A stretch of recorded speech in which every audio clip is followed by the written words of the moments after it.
नमस्ते दोस्तों, ब्रह्मास्त्र biology set 1995 के एक नए वीडियो लेक्चर श्रृंखला में पुनः आपका स्वागत है।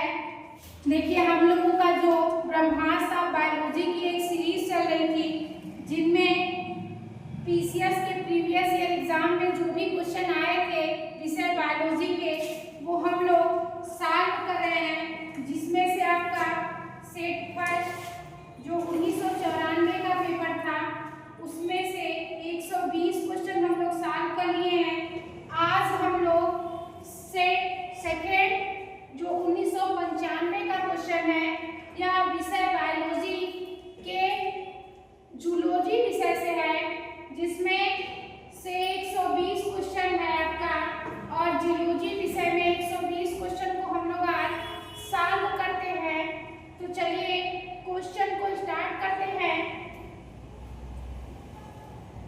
चलिए देखिए, आज का हमारा पहला क्वेश्चन है, choose the code listed below depicted the correct sequence of meiotic prophase. निम्नलिखित में से सही क्रम चुनिए जो मियोसिस प्रोफेज के क्रम को दर्शाता है। देखिए, जो मियोसिस के प्रोफेज के क्रम को दर्शाता है, ये क्वेश्चन अक्सर एग्जाम में पूछे जाते हैं। तो इसका एक छोटा सा टिप है, ये आपका है एलजी पांडे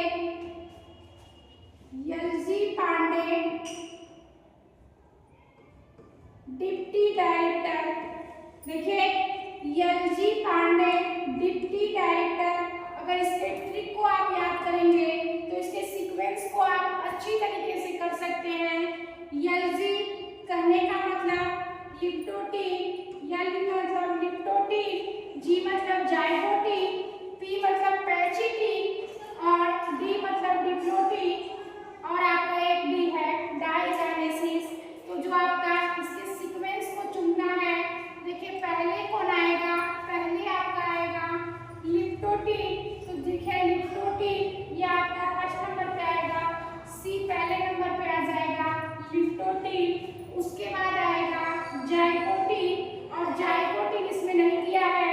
उसके बाद आएगा आपका पैचिटीन।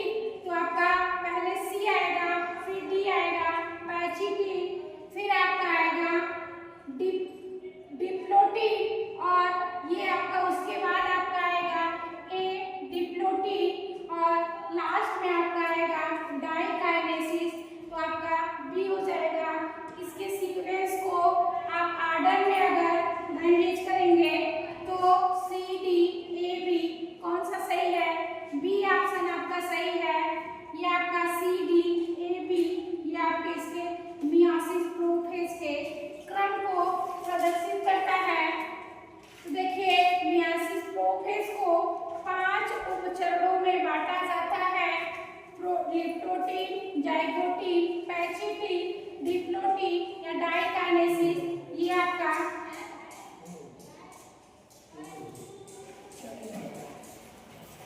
बी आंसर सही हो जाएगा। चलिए नेक्स्ट क्वेश्चन देखिए, रिडक्शन इन क्रोमोसोम आकार की गुणसूत्रों की संख्या में कमी किस अवस्था में होती है? एनाफेज, पैचिटीन, जाइगोटीन या लैक्टोटीन। तो गुणसूत्रों की संख्या में कमी जब आपका होता है, यह आपके गुणसूत्र जो होते हैं वह ध्रुवों की ओर खींचते जाते हैं, और डाटर कोशिकाओं में आधे आधे गुणसूत्र पहुंचते हैं। ये आपका किसमें होता है? यह एनाफेज में होता है। इसलिए एनाफेज को रिडक्शन डिवीजन कहा जाता है। इसमें गुणसूत्र ध्रुवों की ओर खींचते चले जाते हैं और गुणसूत्रों की संख्या में कमी आ जाती है। चलिए नेक्स्ट क्वेश्चन देखिए, in which of the following method of material transport across the cell membrane enzyme are required। निम्नलिखित में से इस विधि में झिल्ली के पार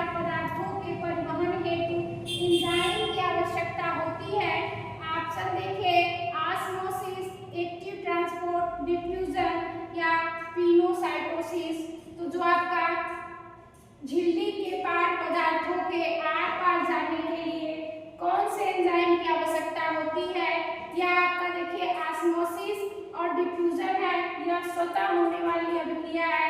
इसके लिए एंजाइम की आवश्यकता नहीं होती। और फिनाइटोसिस जो आपका है यह भी आपका द्रव में निकलती है, यह किसी एंजाइम के द्वारा नहीं होती, लेकिन एक्टिव ट्रांसपोर्ट जो आपका है या सक्रिय परिवहन, इसको एंजाइम की आवश्यकता होती है। यह ट्रांसपोर्ट में पदार्थों के सांद्रण प्रवणता के विरुद्ध ले जाने के लिए एटीपी और एंजाइम दोनों की आवश्यकता होती है।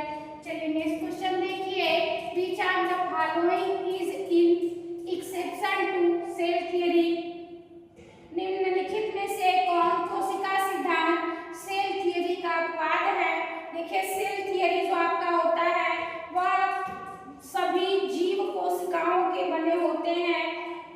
जो आपका बैक्टीरिया होगा इसमें आपका सेल थ्योरी जीव कोशिकाएं पाई जाती हैं, प्रोटिस्ट में जीव कोशिकाएं पाई जाती हैं और प्रोटोजोआ में जीव कोशिकाएं पाई जाती हैं।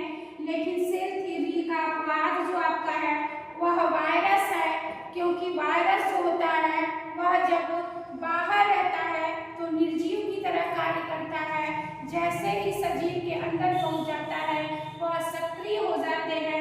इसकी कोशिकीय संरचना नहीं होती और वे केवल जीवित कोशिकाओं में ही सक्रिय रहते हैं, इसीलिए यह सेल थ्योरी की क्या है, अपवाद है।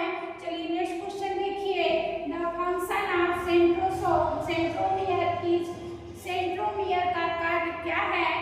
ऑप्शन देखिए, duplication of chromosome, movement of chromosome, formation of RNA या डुप्लीकेशन ऑफ डीएनए।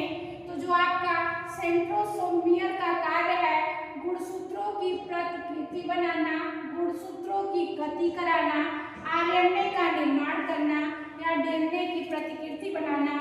तो हमारा जो सेंट्रोमियर है उसका मुख्य कार्य होता है मूवमेंट ऑफ क्रोमोसोम या गुणसूत्रों की गति कराने का कार्य करता है, क्योंकि सेंट्रोमियर वह स्थान है जहां स्पिंडल फाइबर जुड़े रहते हैं और कोशिका विभाजन के समय यह गुणसूत्रों को ध्रुवों की ओर खींचने का कार्य करते हैं, इसलिए इसका मुख्य कार्य है गुणसूत्रों को गति कराना। चलिए नेक्स्ट क्वेश्चन देखिए, the nuclear membrane is dissolve during the earlier stages of cell division, but it get reformed at telophase stage. Which of the following organelles is responsible for its reformation?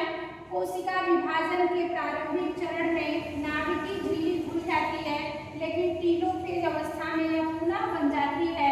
निम्नलिखित में से कौन सा कोशिकांग इसके पुनर्गठन के लिए उत्तरदायी होते हैं। ऑप्शन देखिए, गाल्गी बॉडी, न्यूक्लियोप्लास्ट, इंडोप्लाज्मिक रेटिकुलम या endoplasmic reticulum associated with nuclear membrane.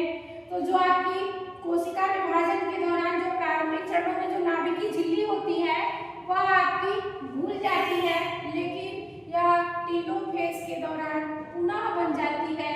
यह किसके कारण, तो देखिए जो आपका होता है यह endoplasmic reticulum associated with nuclear membrane, नाभिकीय झिल्ली से संबंधित इंडोप्लाज्मिक रेटिकुलम के कारण इसका पुनः गठन हो जाता है। तो डी ऑप्शन आपका सही हो जाएगा।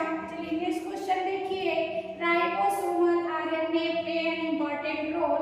राइबोसोमल आरएनए महत्वपूर्ण भूमिका निभाता है maintaining ribosome structure, binding messenger RNA, binding transfer RNA या ऑल ऑफ द एबव। जो राइबोसोम होता है वह आपके एमआरएनए और टीआरएनए, मतलब कहने का मैसेंजर आरएनए और ट्रांसफर आरएनए दोनों को बांधने का कार्य करता है। और आपका यह जो है यह आरएनए संरचना बनाए रखता है, तो आपका सभी कार्यों में भूमिका निभाता है। राइबोसोम संरचना को बनाए रखता है, एमआरएनए और टीआरएनए को बांधने का भी कार्य करता है। तो कौन सा ऑप्शन सही हो जाएगा, उपयुक्त सभी ऑप्शन इसका सही हो जाएगा। ये आपके राइबोसोमल आरएनए जो है वह वह सभी का महत्वपूर्ण भूमिका निभाता है। चलिए नेक्स्ट क्वेश्चन देखिए, mutation by radiation was first experimentally demonstrated by विकिरण द्वारा उत्परिवर्तन का पहला प्रायोगिक प्रदर्शन किसके द्वारा किया गया था? जे मूलर द्वारा, जेम्स वाटसन द्वारा, ह्यूगो डी व्रीज द्वारा या हरगोबिंद खुराना द्वारा? तो जो आपका विकिरण द्वारा परिवर्तन का पहला प्रायोगिक प्रदर्शन था वह आपके जे मूलर के द्वारा किया गया था। और जेम्स वाटसन ये आपके दूसरे खोज के वैज्ञानिक थे। ह्यूगो डी व्रीज ने उत्परिवर्तन का सिद्धांत दिया था और हरगोबिंद खुराना ने प्राकृतिक डीएनए की खोज की थी। तो देखिए ये आपका जे मूलर ने एक्सरे द्वारा ड्रोसोफिला पौधे में उत्परिवर्तन का विकिरण जनित उत्परिवर्तन का पहला प्रमाण दिया था। चलिए नेक्स्ट क्वेश्चन देखिए, Darwin in his theory of natural selection had not taken into account the phenomenon of. Darwin ने अपनी प्राकृतिकरण का सिद्धांत में किस घटना को शामिल नहीं किया था? Adaptation, over production of species membrane या वेरिएशन या म्यूटेशन?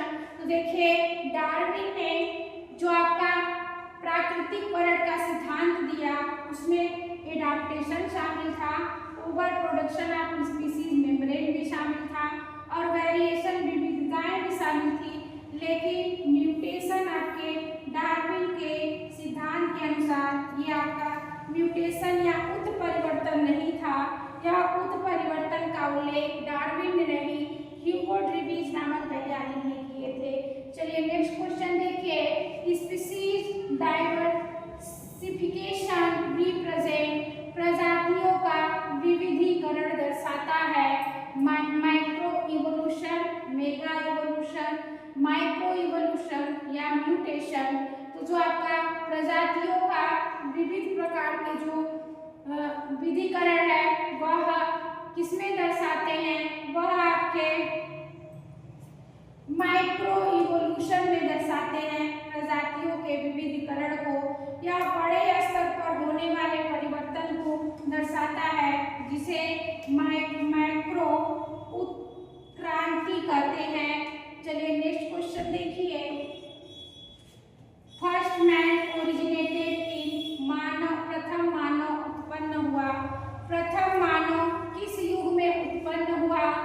इयोसीन युग एज या प्लायोसीन एज या मायोसीन एज या प्लेटोस्टोसीन एज?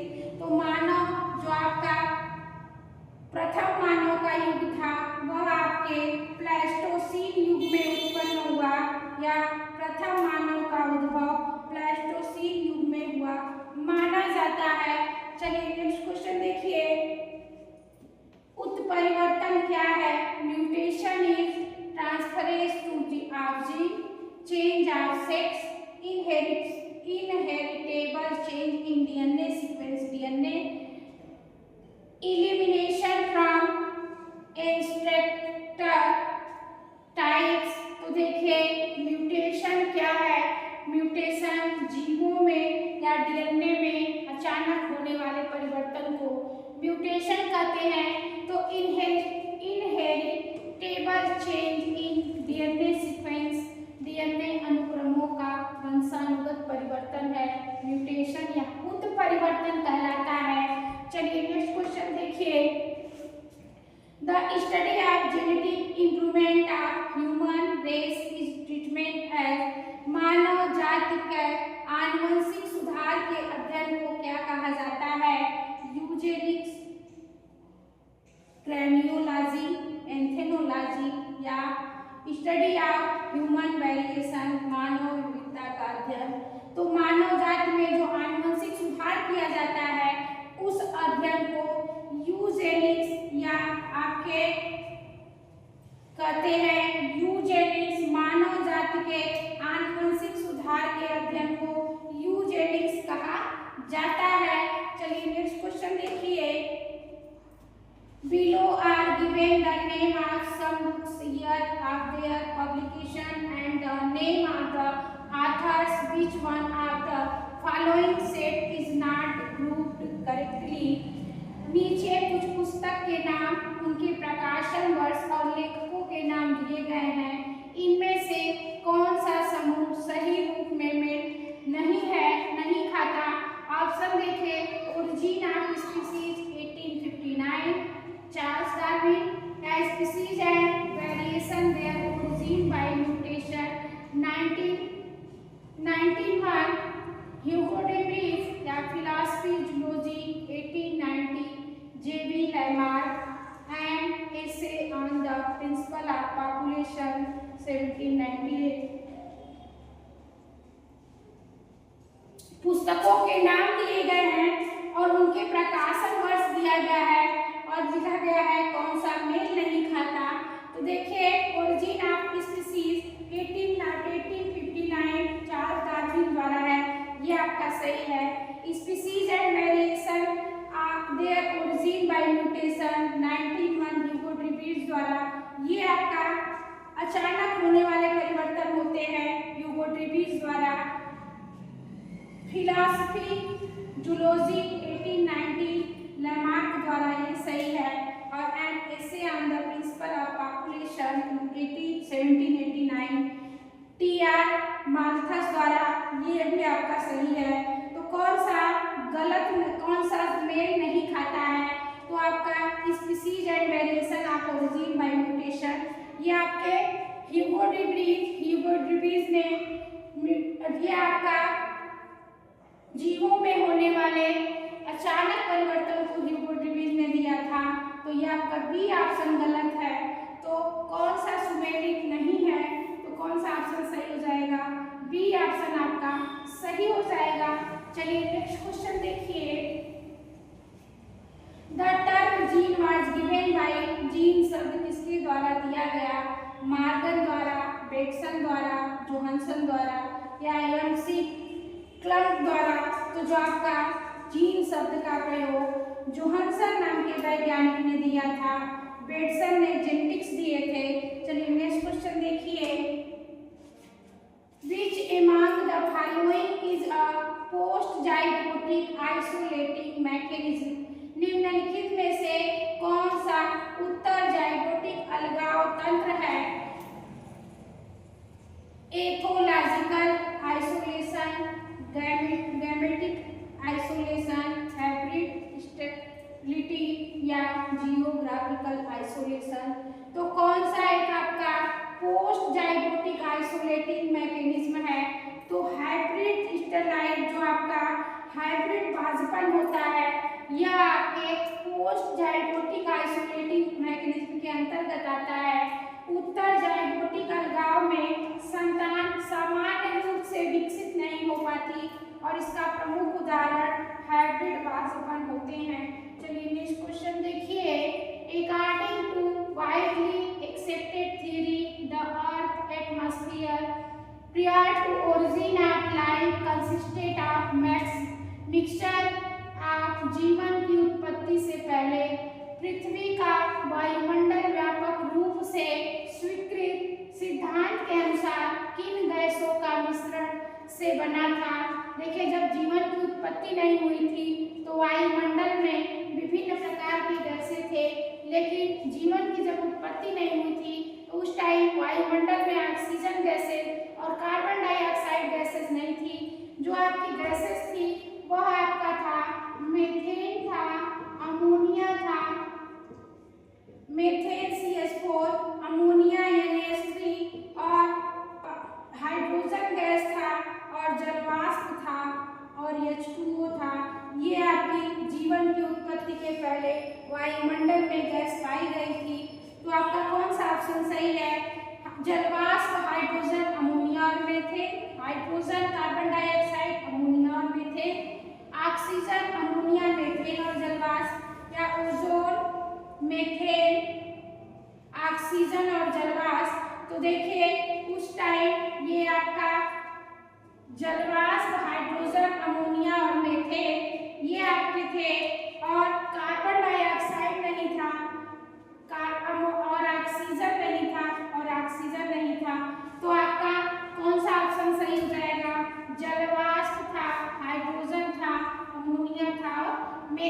था ये 4 गैसेस जीवन की उत्पत्ति के पहले वायुमंडल में पाई गई थी और ये आपका जलवाष्प, हाइड्रोजन, अमोनिया और मीथेन थे।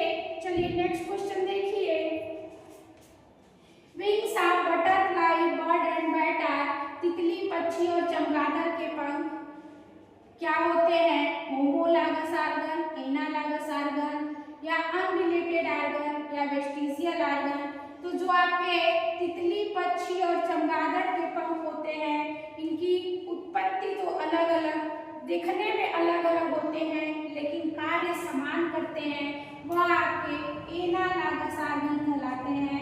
जिनकी उत्पत्ति या दिखने में अलग अलग प्रकार के दिखते हैं और कार्य समान करते हैं, यह आपके एनालॉगस कहलाते हैं। और होमोलॉगस क्या होते हैं? जो दिखने में समान होते हैं लेकिन कार्य अलग अलग करते हैं, वो आपके होमोलॉगस ऑर्गन कहलाते हैं। वेस्टिजियल ऑर्गन यह क्या होते हैं? यह अवशेषी अंग होते हैं, ये केवल अंग के रूप में होते हैं पर कोई कार्य नहीं करते। चलिए नेक्स्ट क्वेश्चन देखिए। Fossil of the Neanderthal man were first found in, Neanderthal मानव के जीवाश्म सबसे पहले कहाँ पाए गए? फ्रांस में, चाइना में, जर्मनी में या मिस्र में? तो आपके जो निएंडरथल मानव थे उनका जीवाश्म सबसे पहले जर्मनी में पाया गया। यह जर्मनी की निएंडरथल घाटी में इसका जीवाश्म मिला था। चलिए नेक्स्ट क्वेश्चन देखिए। The parents of offspring exhibited 9:3:3:1 ratio would be, यह आपका 9:3:3:1 अनुपात दर्शाने वाले संतानों के जनक होते हैं। 2 homozygous individual, 2 heterozygous individual, 2 hemizygous individual या 2 हेटेरोजाइगस एंड 1 वाइल्ड इंडिविजुअल। 2 समजात व्यक्तियों से, 2 विषमजात व्यक्तियों से, 2 अर्धसमजात व्यक्तियों से या 2 विषमजात और 1 जंगली प्रकार के व्यक्तियों से। तो जो आपका 9:3:3:1 होता है यह आपके डाईहाइब्रिड क्रॉस से प्राप्त होते हैं। और जब डाईहाइब्रिड के क्रॉस से प्राप्त होते हैं जिनमें दोनों माता पिता जो आपके होते हैं वह विषमजात होते हैं और आपका क्या हो जाएगा? 2 हेटेरोजाइगस इंडिविजुअल या माता पिता विषम जाति के होते हैं। ये आपके बी ऑप्शन सही हो जाएंगे। चलिए नेक्स्ट क्वेश्चन देखिए।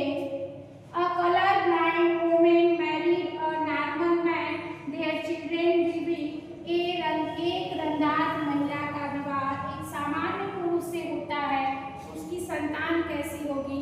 देखिए जो आपकी महिला है वह आपके कलर ब्लाइंडेड है और जो पुरुष है वह सामान्य पुरुष है। तो महिला का ये आपका कलर ब्लाइंडनेस होगा और सामान्य पुरुष से विवाह हो जाता है। ये महिला है और ये आपका पुरुष है।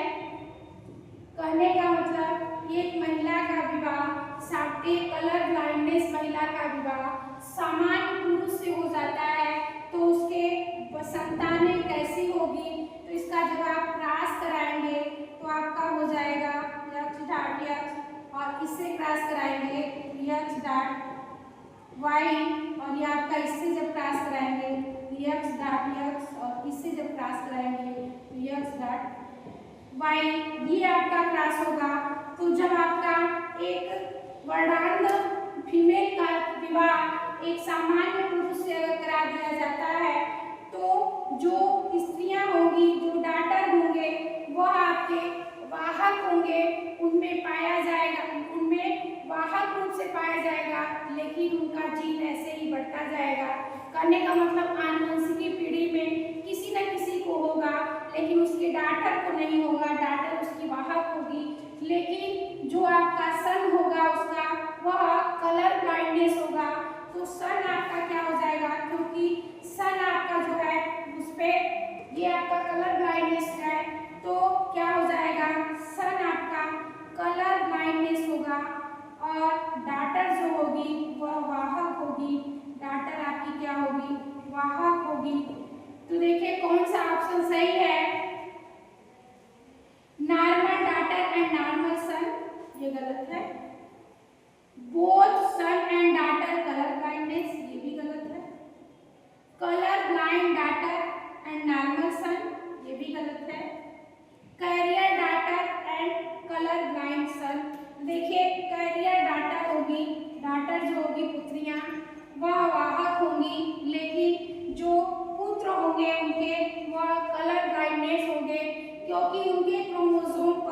ये आपके कलर ब्लाइंडनेस पाया जा रहा है।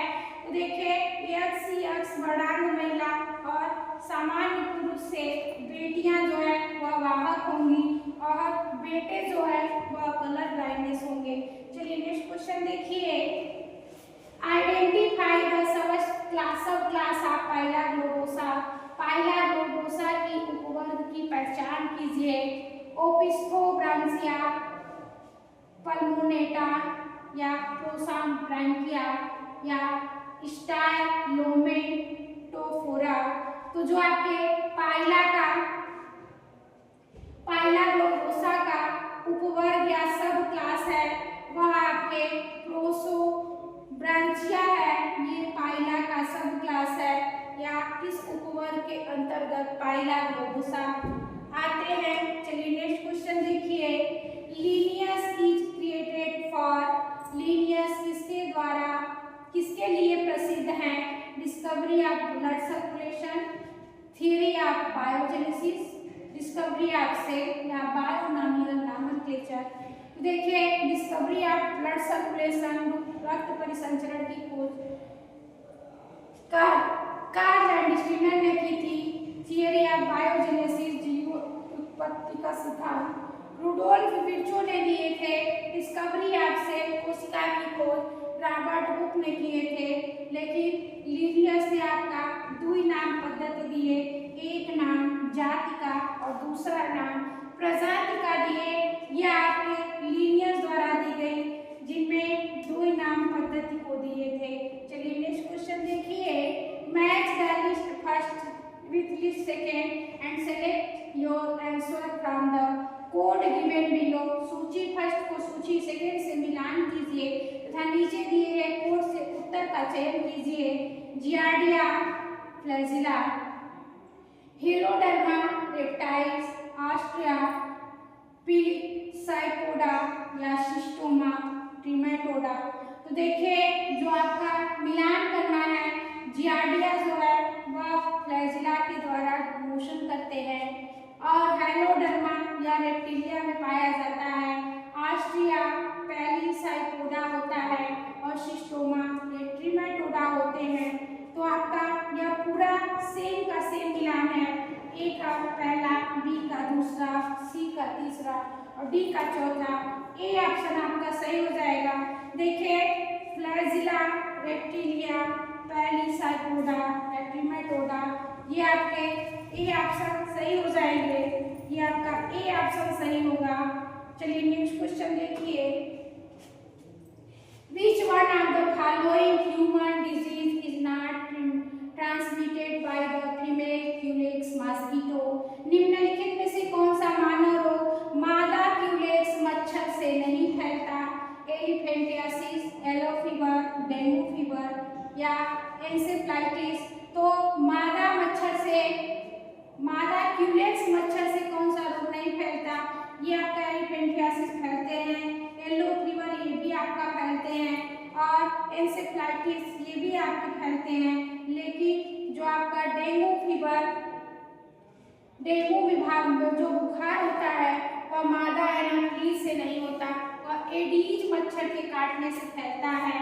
तो देखिए कौन सा ऑप्शन सही हो जाएगा? सी ऑप्शन आपका सही हो जाएगा। एडीज फीवर या मादा से नहीं, या एडीज मच्छर के काटने से फैलते हैं। चलिए नेक्स्ट क्वेश्चन देखिए, mesodermal tissues filling up the space between various organ of flatworm is. Flatworm जो समतल कृमि के विभिन्न अंगों के बीच का स्थान भरने वाला मेसोडर्मल ऊतक कहलाता है। पैरेन्काइमा, स्क्लेरेन्काइमा, बैट्रियोडा या मोरोगिला। तो जो आपके फ्लैटवर्म के विभिन्न अंगों के बीच का जो स्थान मेसोडर्मल ऊतक से भरा होता है वह क्या कहलाता है? वह आपके पैरेन्काइमा कहलाती है। यह अंगों के बीच का स्थान पैरेन्काइमा ऊतक भरने का कार्य करता है। चलिए नेक्स्ट क्वेश्चन देखिए, in earthworm the chloragogen cells are. केंचुए में क्लोरोगोजन जो कोशिकाएं होती हैं वह किसका कार्य करती हैं? डाइजेस्टिव, रिप्रोडक्टिव, सेंसरी या एक्सक्रीटरी। तो जो आपके क्लोरोगोजन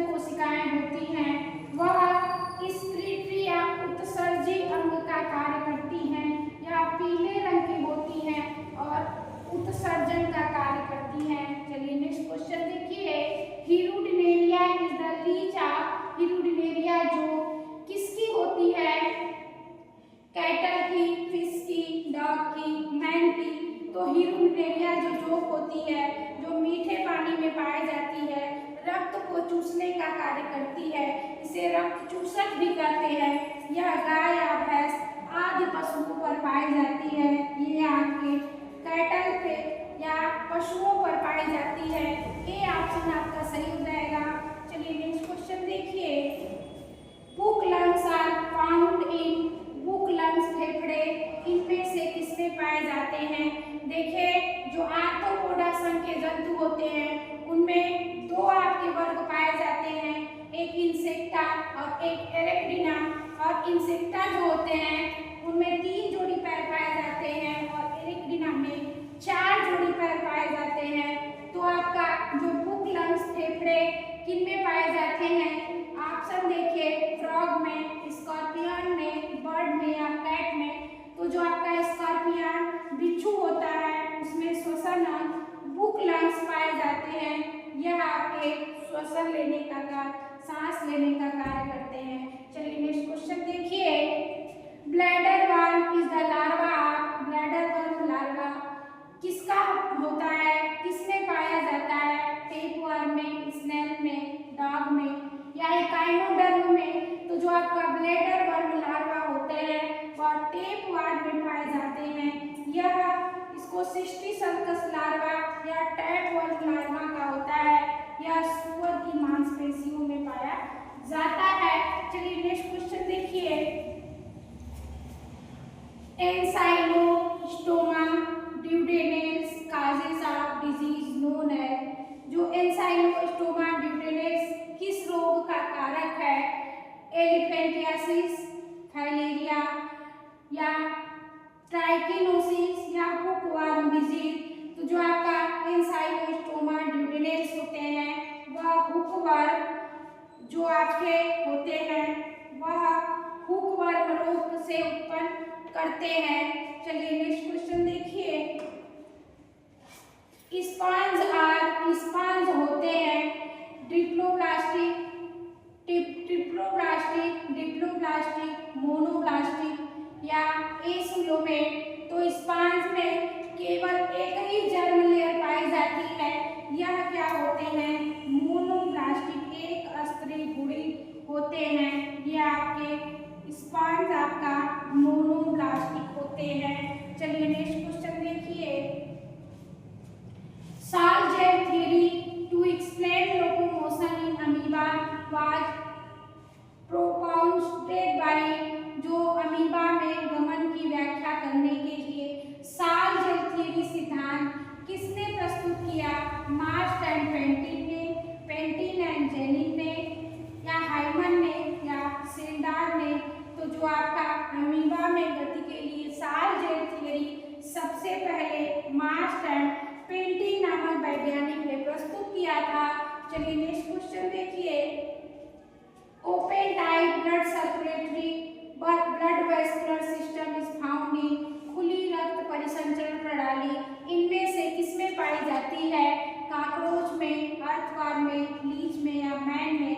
तो जो आपकी ओपन टाइप के जो सर्कुलेटरी सिस्टम होते हैं वह कॉकरोच या तिलचट्टे में पाई जाती है, इसलिए इसका रक्त संवहन ओपन टाइप का होता है। चलिए नेक्स्ट क्वेश्चन देखिए। प्रोथोरेसिस ग्लैंड आर फाउंड इन, प्रोथोरेसिस ग्रंथियां इनमें से किसमें पाई जाती हैं? टीनिया में, प्लेनेटा में, पाइला में या हीरोडिनेरिया में। तो प्रोथोरेसिस ग्लैंड जो होती है वह आर्थ्रोपोडा संघ के जंतुओं में पाई जाती है। ये आपके पेरिप्लेनेटा अमेरिकाना या तिलचट्टे में पाई जाती है और इग्डाइसोसिस हार्मोन का स्राव करती है। चलिए नेक्स्ट क्वेश्चन देखिए। One of the following hormones disappear at the time of insect Metamorphosis, कीटों में कायांतरण के समय इनमें से कौन सा हार्मोन लुप्त हो जाता है? ब्रेन हार्मोन्स, जुवेनाइन हार्मोन या बीटा इग्डाइसोन हार्मोन या अल्फा इग्डाइसोन हार्मोन। तो देखिए जब कीटों में मेटामॉर्फोसिस होता है तो उस टाइम जुवेनाइन हार्मोन जो होते हैं वह विलुप्त हो जाते हैं। यह कायांतरण के समय जुवेनाइन हार्मोन समाप्त हो जाता है। चलिए नेक्स्ट क्वेश्चन देखिए। Comb row are the feature present in, कॉम्ब्रो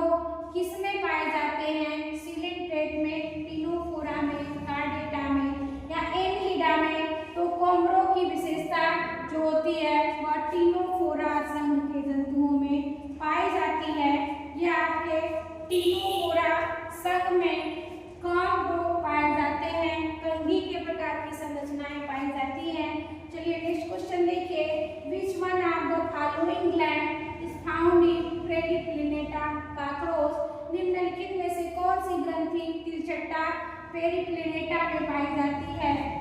uricose gland, mushroom gland, gastric gland या सालिवरी ग्लैंड। देखिए जो कॉकरोच तिलचट्टे में ग्लैंड पाई जाती है वह आपके मशरूम ग्लैंड पाई जाती है। मशरूम ग्रंथि या तिलचट्टे में नर प्रजनन प्रणाली मशरूम ग्लैंड होती है।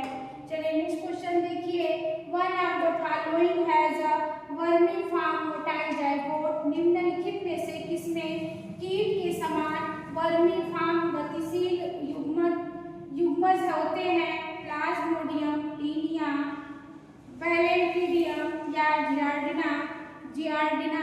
तो देखिए जो आपका कीट के समान वर्मीफॉर्म गतिशील युग्मज किसमें पाए जाते हैं, यह आपके जियार्डिना या ग्रीगेरिना में पाए जाते हैं। ग्रीगेरिना जंतुओं में वर्मीफॉर्म प्रकार का गतिशील युग्मक जाइगोट पाया जाता है। चलिए नेक्स्ट क्वेश्चन देखिए,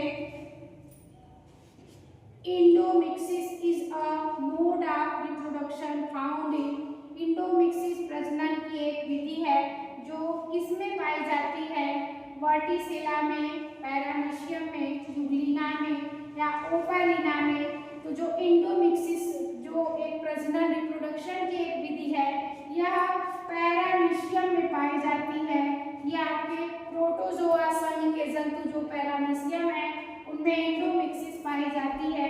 चलिए नेक्स्ट क्वेश्चन देखिए, larva found in the life history of Ascaris. Ascaris जो गोल कृमि होते हैं उनके जीवन चक्र में कौन से लार्वा पाई जाती है।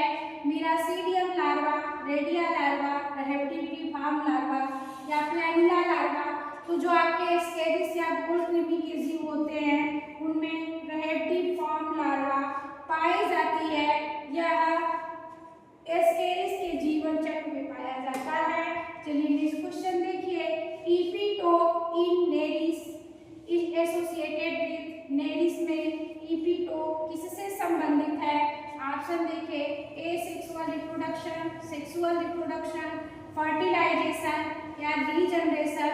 जो एपीटोप होता है वह आपके नेरिस में सेक्सुअल रिप्रोडक्शन से संबंधित होता है या लैंगिक प्रजनन से संबंधित होते हैं। चलिए नेक्स्ट क्वेश्चन देखिए, regeneration in hydra occur by. Hydra में पुनर्जनन किसके द्वारा होता है। इपीमार्फोसिस, मार्फोलेक्सिस या बडिंग या फ्रेगमेंटेशन। तो जो आपका हाइड्रा में जो रीजनरेशन पुनर्जनन की क्षमता होती है वह आपके मार्फोलेक्सिस के द्वारा होती है। बी ऑप्शन आपका सही हो जाएगा। चलिए नेक्स्ट क्वेश्चन देखिए, हीरुडीन क्या है। Hirudin is help in blood coagulation, prevent coagulation या हेल्प इन माइक्रो सर्कुलेशन या डिस्ट्रॉय बैक्टीरिया। तो जो आपका हीरुडीन होते हैं वह रक्त का थक्का बनाने में सहायक होते हैं। रक्त का थक्का बनने से रोकना है, सूक्ष्म परिसंचरण में सहायक होते हैं या जीवाणुओं को नष्ट करने में सहायक होते हैं। तो जोक के लार में जो हीरुडीन पाया जाता है वह आपका रक्त का थक्का बनाने से रोकने में सहायक होते हैं। तो कौन सा ऑप्शन सही हो जाएगा, प्रिवेंट कोएगुलेशन या रक्त का थक्का बनने में क्या करते हैं, रोकने का कार्य करते हैं हीरुडीन। चलिए नेक्स्ट क्वेश्चन देखिए, Mehlis gland in liver fluke help in. Liver fluke या यकृत फलक जो होती है उनमें मेहलिस ग्रंथियां किसके सहायक होती हैं। रिप्रोडक्शन के, डाइजेशन के, एक्सक्रीशन के या रिस्पायरेशन के। तो जो आपके मेहलिस ग्लैंड होती हैं लीवर फ्लूक में वह आपके इसमें सहायक होती हैं, वह प्रजनन में सहायक होती हैं या रिप्रोडक्शन में सहायक होती है। देखिए लीवर फ्लूक की जो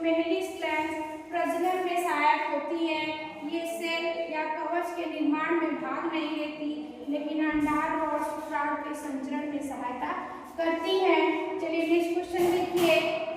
हाइड्रेटेड सिस्ट आकर in the life history of hydrated cyst किसके जीवन चक्र में पाया जाता है?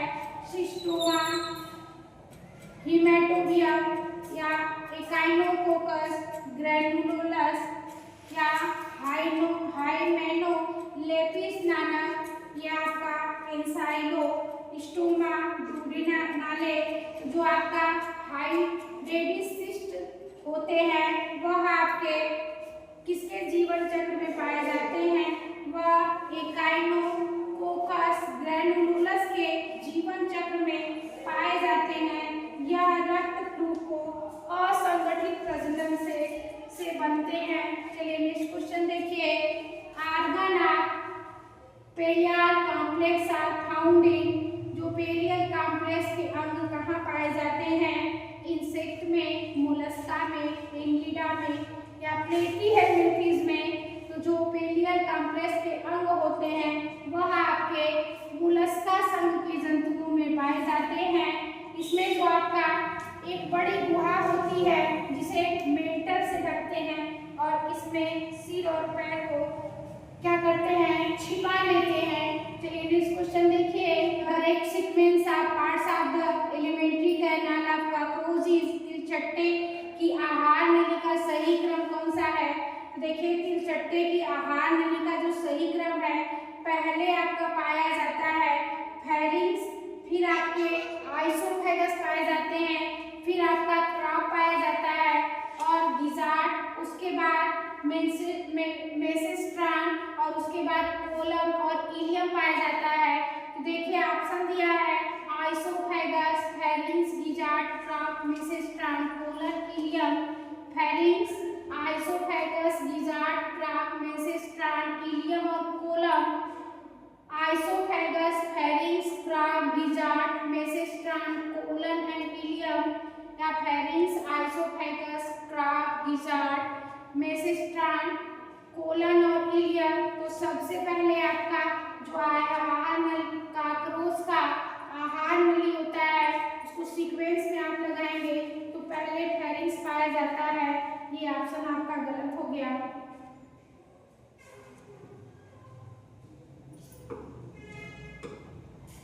देखिए पहले फेरिंग्स पाया जाता है, ये ऑप्शन आपका गलत हो गया। फेरिंग्स, फेरिंग्स के बाद आइसोफेगस, आइसोफेगस के बाद क्राप पाए जाते हैं, ये भी ऑप्शन आपका गलत हो गया। यह देखिए आइसोफेगस, ये भी ऑप्शन आपका गलत हो गया। तो पहले आपका फेरिंग्स पाया जाता है, फिर आइसोफेगस, फिर क्राप, फिर गिजार्ड, फिर मेसेस्ट्रान, फिर कोलन और फिर इलियम पाए जाते हैं। डी ऑप्शन आपका सही हो गया। चलिए नेक्स्ट क्वेश्चन देखिए। सही है ना? Which of the following scale types characterized the cartilaginous fishes? निम्नलिखित में से कौन सा स्केल प्रकार उपास्थीमय मछलियों या कार्टिलेजिनस स्केल की विशेषता है? तो देखिए कास्मोइड, प्लैंकोइड, गैनोइड या साइक्लॉइड। तो जो आपके कार्टिलेजिनस फिशेस मछलियां होती हैं उनमें उपास्थीमय स्केल पाया जाता है या आपके प्लेकॉइड स्केल पाए जाते हैं। बी ऑप्शन आपका सही हो जाएगा। जो कार्टिलेजिनस फिशेस को या आपका कैंडिथीज कहा जाता है, इनमें मुख्यतः प्लेकॉइड स्केल पाए जाते हैं।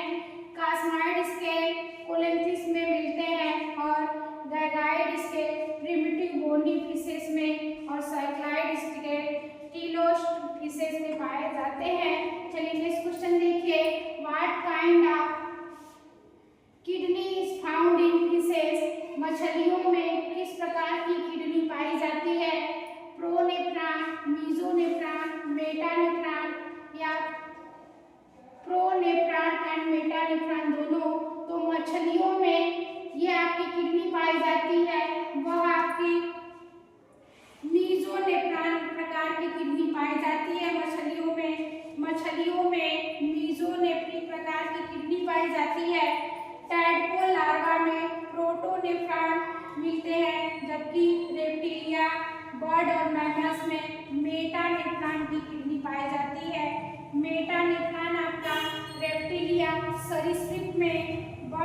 मच्छी में और स्तनधारी में मेटानेफ्रॉन प्रकार की किडनी पाई जाती है। चलिए नेक्स्ट क्वेश्चन देखिए। Excretion in Herdmania takes place by Herdmania में उत्सर्जन किसके द्वारा होता है? ऑप्शन देखिए, नेफ्रोसाइट, नर्व गैंग्लियन या न्यूरल ग्लैंड या सोलेनोसाइट। तो जो आपका हार्डमानिया होता है उसमें एक्सक्रीशन जो आपका उत्सर्जी अंग होते हैं वह न्यूरल ग्रंथि न्यूरल ग्लैंड के द्वारा वह उत्सर्जन करते हैं और यह हल्की भूरी रंग की ग्रंथि होती है। चलिए नेक्स्ट क्वेश्चन देखिए। The thin detachable membrane covering the frog skin of composed of मेढक की त्वचा को ढकने वाली पतली झड़ने योग्य झिल्ली किससे बनी होती है? कॉलमनर एपिथेलियम की, स्क्वैमस एपिथेलियम की, सीलिएटेड एपिथेलियम की या न्यूरोसेंसरी एपिथेलियम की। जो मेढक की ऊपरी त्वचा की जो झिल्ली होती है वह मेढक को जो ढकी रहती है वह आपके स्क्वैमस एपिथेलियम की बनी होती है। यह मेढक की त्वचा को ढकने वाली झिल्ली होती है और यह पतली और सल्क जैसी होती है। चलिए नेक्स्ट क्वेश्चन देखिए। स्नेमियल क्रेस्ट किस हड्डी में पाया जाता है? Cnemial crest is found in tibia, femur, humerus या टार्सस। तो जो आपका स्नेमियल क्रेस्ट होते हैं वह आपके जो टिबिया होता है पैरों की हड्डी होती है जांघ की, उसमें आपके पाए जाते हैं। यह ऊपरी सिरे पर स्थित एक नुकीली उभार होते हैं। चलिए नेक्स्ट क्वेश्चन देखिए। Stratum corneum layer of lacking in the skin of त्वचा में जो स्टर्नम कार्नियम परत किसके अनुपस्थिति होती है? एम्फीबिया, फिशेस, रेप्टिलिया या मैमेलिया। तो जो आपका स्टर्नम कार्नियम की जो परत होती है वह किसमें नहीं पाई जाती? वह आपके किसमें नहीं पाई जाती? वह मछलियों में, फिशेस में आपकी यह स्टर्नम कार्निया नहीं पाई जाती। यह केवल किसमें पाई जाती है? उभयचर में पाई जाती है, सरीसृप में पाई जाती है और स्तनधारियों में पाई जाती है। यह मछलियों में नहीं पाई जाती। चलिए नेक्स्ट क्वेश्चन देखिए। जा सस्पेंशन इज मैमल्स स्तनधारियों में जबड़े का निलंबन किस प्रकार होता है? ऑटोस्टाइलिक, एम्फीस्टाइलिक या क्रेनियोस्टाइलिक या हायोस्टाइलिक। तो जो आपका स्तनधारियों में जबड़ों का जो सस्पेंशन होता है वह क्रेनियोस्टाइलिक प्रकार का होता है। ऑटोस्टाइलिक या मछलियों में और एम्फीस्टाइलिक या उभयचर में पाए जाते हैं। चलिए नेक्स्ट क्वेश्चन देखिए। A ruminant stomach is divided into जुगाली करने वाले प्राणियों का पेट कितने भागों में बटा होता है? तो जुगाली करने वाले प्राणियों का जो पेट होता है वह आपके 4 भागों में बटा होता है, 4 चेम्बर में बटे होते हैं। यह आपका रूमेंट, रेटिकुलम, आमाशय या एमाशय 4 भागों में बटे होते हैं। जैसे जुगाली करने वाले जो जंतु होते हैं जो मीथेन गैस का उत्सर्जन करते हैं, जैसे गाय और भैंस, उनका पेट जो है वह 4 भागों में बटा होता है। चलिए नेक्स्ट क्वेश्चन देखिए। पॉइजनस फैंग्स ऑफ स्नेक और सांपों के 20 दंत किस प्रकार के होते हैं? जो सांपों में 20 दंत होते हैं वह किस प्रकार के होते हैं? यह आपके maxillary teeth, specialized structure, pre maxillary teeth या बूमेराइन टीथ। तो जो आपके सांपों के 20 दंत जिसमें विष पाए जाते हैं, कौन से दांत में पाए जाते हैं? यह आपके मैक्सिलरी टीथ में पाए जाते हैं। सांपों के 20 दंत विशेष रूप से परिवर्तित मैक्सिलरी टीथ होते हैं जो लंबे और खोखले होते हैं तथा शिकार में विष प्रवेश करने का कार्य करते हैं। चलिए नेक्स्ट क्वेश्चन देखिए। The larva of Balanoglossus is called. बैलेनोग्लासिस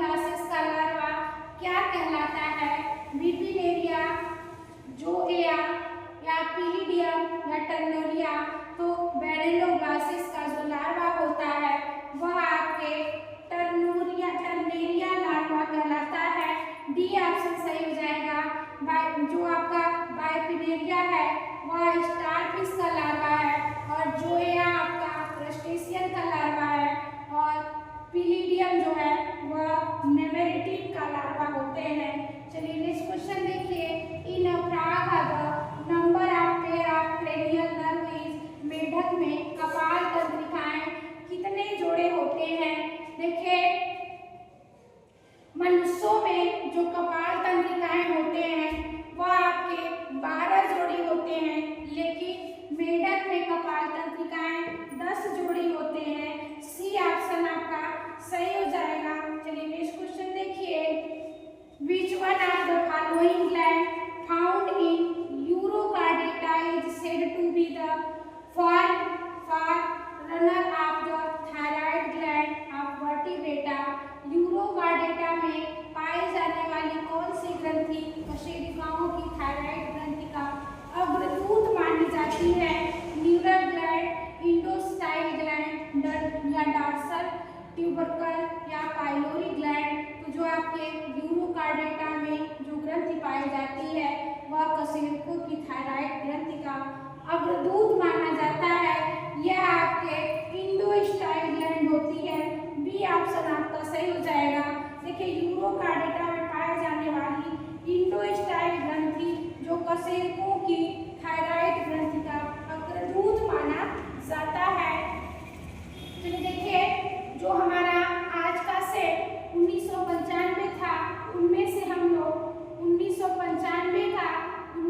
लोग 1 से 60 क्वेश्चन कर लिए, बाकी 61 से 120 क्वेश्चन नेक्स्ट वीडियो में हम लोग करेंगे। तो नेक्स्ट वीडियो के साथ आप लोग बने रहिए। धन्यवाद।